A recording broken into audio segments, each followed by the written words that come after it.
Newspaper तो हर इंसान पढ़ता है, पर क्या आपने पढ़ी है ये न्यूज़ या फिर ये या ये?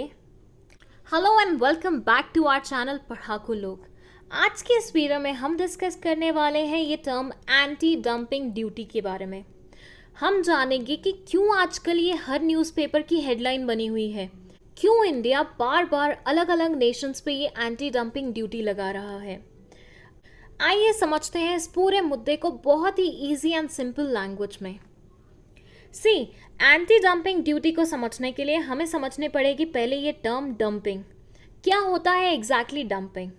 इसके लिए हम एग्जाम्पल लेते हैं दो नेशंस का, one is south Korea and another one is India. अब हुआ कुछ ऐसा कि साउथ कोरिया बहुत अच्छे खिलौने बनाता है, मतलब किड्स के लिए बहुत अच्छे अच्छे प्लास्टिक के खिलौने बनाता है, जैसे कि ये। अब ये यही खिलौने अपने डोमेस्टिक मार्केट में बेचता है 5,000 रुपये ईच में। मतलब अपने लोकल मार्केट में इस प्रोडक्ट को कितने में बेचता है? 5,000 रुपये में। पर इसने क्या किया, इंडिया को सेम प्रोडक्ट 2,000 रुपये में एक्सपोर्ट करना स्टार्ट कर दिया। तो साउथ कोरिया क्या कर रहा है? एक्सपोर्ट कर रहा है। किसको कर रहा है? इंडिया को कर रहा है। तो इंडिया के लिए क्या होगा? इंपोर्ट होगा। बट यहाँ पे एक्सपोर्ट और इंपोर्ट मुद्दा नहीं है, यहाँ पे प्राइस मुद्दा है। जो चीज़ वो अपनी मार्केट में 5,000 रुपये की बेच रहे हैं, वही हमारे मार्केट में 2,000 रुपये में बेच रहे हैं। अब कोई भी नॉर्मल इंसान ये देख के बोलेगा कि वाह, कितने अच्छे लोग हैं साउथ कोरियंस, अपने लोकल मार्केट से सस्ते दामों पे इंडिया में प्रोडक्ट भेज रहे हैं। बट क्या ये वाकई में एक अच्छी खबर है? बिल्कुल भी नहीं। ऐसे मानिए, जो इंडियन मैन्युफैक्चरर्स होंगे, जो सेम किस्म का टॉय बना रहे होंगे, वो इसे बना रहे होंगे फॉर से 3,000 रुपीज़ में।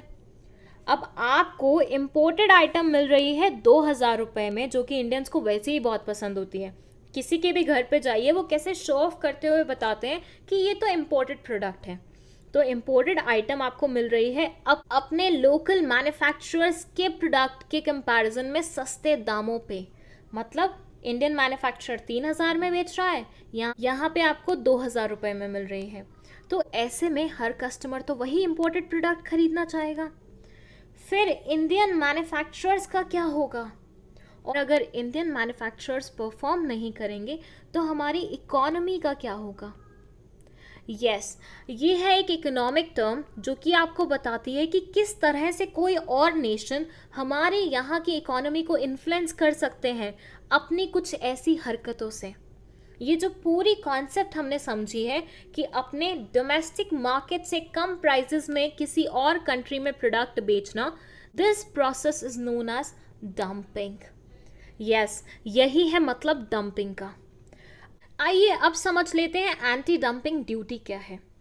सी, जब साउथ कोरिया इंडिया में डंपिंग करने की कोशिश करेगा तो इंडियंस चुप तो नहीं बैठेंगे, और मोदी जी तो बिल्कुल चुप नहीं बैठेंगे। मोदी जी बोलेंगे लगाओ इनके ऊपर anti dumping duty.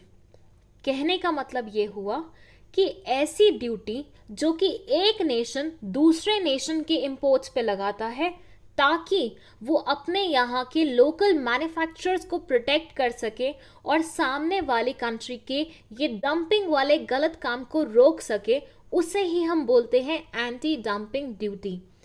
So anti dumping duty एक प्रोटेक्शनिस्ट टैरिफ है, मतलब हमारे यहाँ के लोकल मैन्युफैक्चरर्स को प्रोटेक्ट करने के लिए लगाया जाने वाला टैरिफ है, जो कि डोमेस्टिक गवर्नमेंट लगाती है, मतलब इंडिया लगाती है उन इम्पोर्ट्स पे जो कि फॉरेन से आ रहे होते हैं। इम्पोर्ट्स हमेशा फॉरेन से ही आते हैं बाय द वे।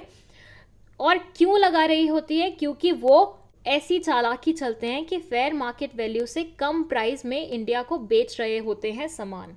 तो ऐसा मानिए, पिछले एग्जाम्पल को देखें तो साउथ कोरिया पे इंडिया लगाएगा एंटी डंपिंग ड्यूटी, जिसके कारण जब भी साउथ कोरिया इंडिया में एक्सपोर्ट कर रहा होगा वो पर्टिकुलर प्रोडक्ट्स, उसे बेयर करनी पड़ेगी एक एक्स्ट्रा कॉस्ट। तो 2,000 का वही प्रोडक्ट के ऊपर 2,000 की और ड्यूटी लग के वो प्रोडक्ट 4,000 रुपये का बन जाएगा। अब यहाँ पे दी हुई है डेफिनेशन डंपिंग की, आप देख सकते हैं।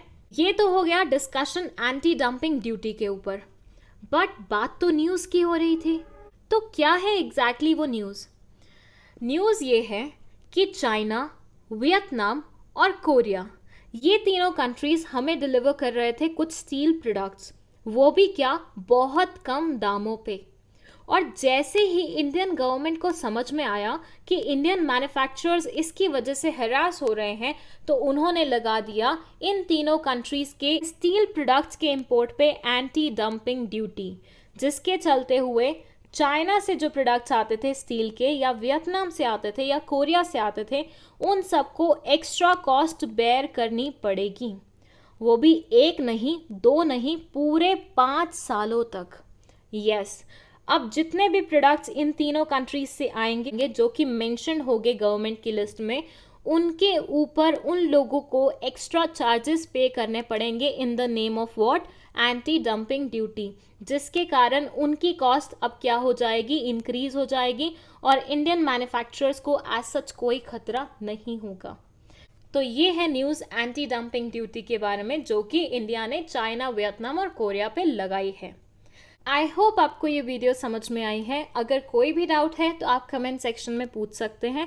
ये सारे नोट्स अवेलेबल हैं हमारे इंस्टाग्राम प्रोफाइल में, वहाँ से आप इजीली ले सकते हैं। और जल्दी से जल्दी इस चैनल को सब्सक्राइब कर लीजिए, वरना मोदी जी लगा देंगे आपके ऊपर भी एक duty. Thank you so much for watching this video.